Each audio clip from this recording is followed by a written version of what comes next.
উঠে যাবে রাখলে গরম হয়ে যাবে দাও এই তো মামা এটা তো ভালো একবার সাইজ আমি তো আতো ধরে দেখ কত গরম আতো জল আজ বেটা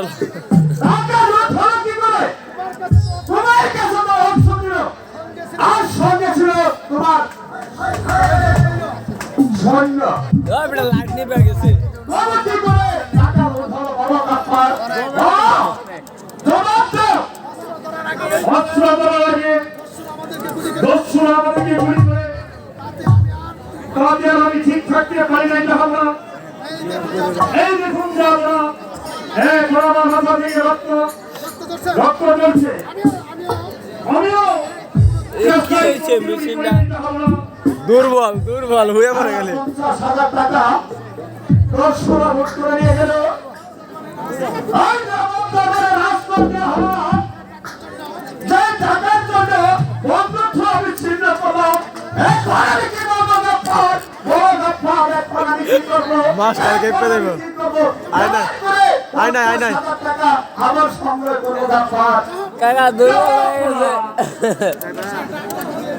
আমি আপনাকে 50,000 টাকা দিয়েছিলাম আমার শেয়ার দিয়ে জন্য এবার না হয় আরো 50,000 টাকা আপনাকে আমি দেব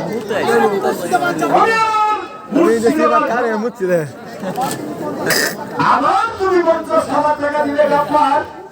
কিন্তু তুমি এত টাকা কোথায় পাবে গাফার এই তো সামান্য টাকা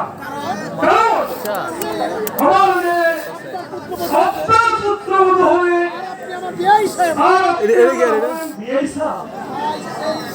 তাই সামান্য টাকা এতে কিছুই না যাবো না তবে একটা শর্ত আছে তোমার কি সেই শর্ত রাজ সিংহাসন কিন্তু আমার শিরার নামে রেখে দিতে হবে মানে আপনার পুত্রবধূ নামে ঠিক আছে গাফার তাই হবে আগে তুমি 50,000 টাকা দাও তারপর সমস্যা গরম হয়ে যাবে মুখের কথা যাবো না শুধু মুখের কথাই যাবো না বেশ ডান্স হবে ডান্স আমাকে তুমি 50,000 টাকা দাও গাফার বিপদ হতে আগে বাঁচাও গাফার চলুন যাবো না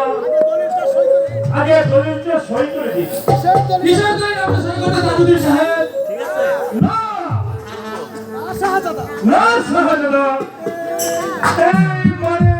চুপ করুন জি সাহেব আপনি বুকে প্রকাশ না করলো আমি জানি আপনি কিসের দলিল সই করতে চান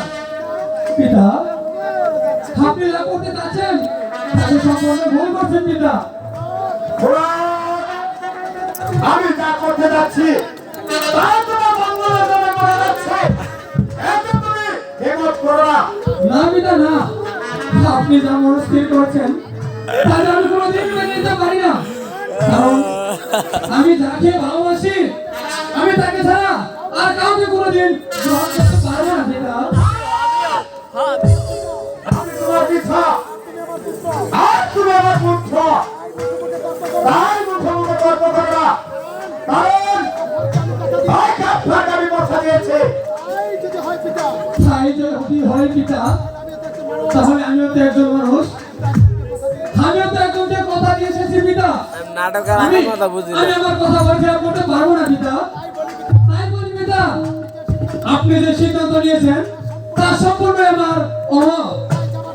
তাই রাজদরবার ত্যাগ করার সময় একটি কথা বলে যাচ্ছি আপনি আমাকে টাকার বিনিময়ে বিক্রি করে দিবেন না টাকার বিনিময়ে বিক্রি করে দিয়েছি এই কথা তোমাকে কে বলেছে বলে চৌধুরী সাহেবের চোখ আপনার মুখে পিতা সংযত হয়ে কথা বলো জনতার সামনে দাঁড়িয়ে কথা বলছো হ্যাঁ জানি আপনি একজন স্বার্থপর রাজা আর আমি সেই স্বার্থপর রাজার সামনে দাঁড়িয়ে কথা বলছি যে রাজা কথা দিয়ে কথা রাখতে জানে না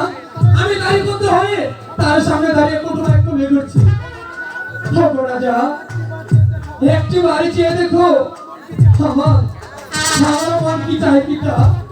আমিও তো একজন মানুষ, আমার তো মন মধ্যে একটা কিছু আছে। ঘোড়া, আমি যা বলেছি তাই হবে। আর কথা খারাপ করলে আমি তোমাকে কঠোর শাস্তি দিব। এই কে আছিস? আমার চাবুক নিয়ে আয়। সে ভয় আমার নেই পিতা, কারণ চাবুক দ্বারা আমার ন্যায়কে শাসন করা যায়, কিন্তু এই মনকে শাসন করা যায় না। চলে পিতা, তো এই রাজদরবার ত্যাগ করার আগে একটি কথা বলে যাচ্ছি পিতা,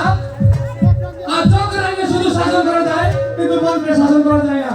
আর একটি কথা বলে যাচ্ছি পিতা, ওই উজির কন্যা শিয়ার সঙ্গে আপনি যে সম্বন্ধ ঠিক করেছেন, সে একটা মেয়ে নয়, সে একটা ডাইনি, সে একটা ব্যভিচারিণী, সে একটা অসুখী। যদি সে গ্রাম বাসাতে একবার বউ হয়ে ঢুকতে পারে, তখন এমন তা যাবে পিতা, তখন আপনার কোনো চলার পথ থাকবে না, আপনার কোনো চলার পথ থাকবে না,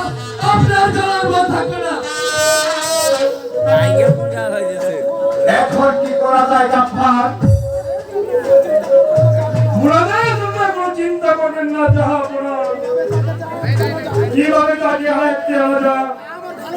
সব ভালো করে জানা আছে। আপনি বড় ক্লান্তিত, এখন তো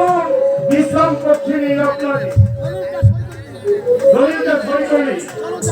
চলুন জাহাপনা। চলো গাফফার, তাই চলো।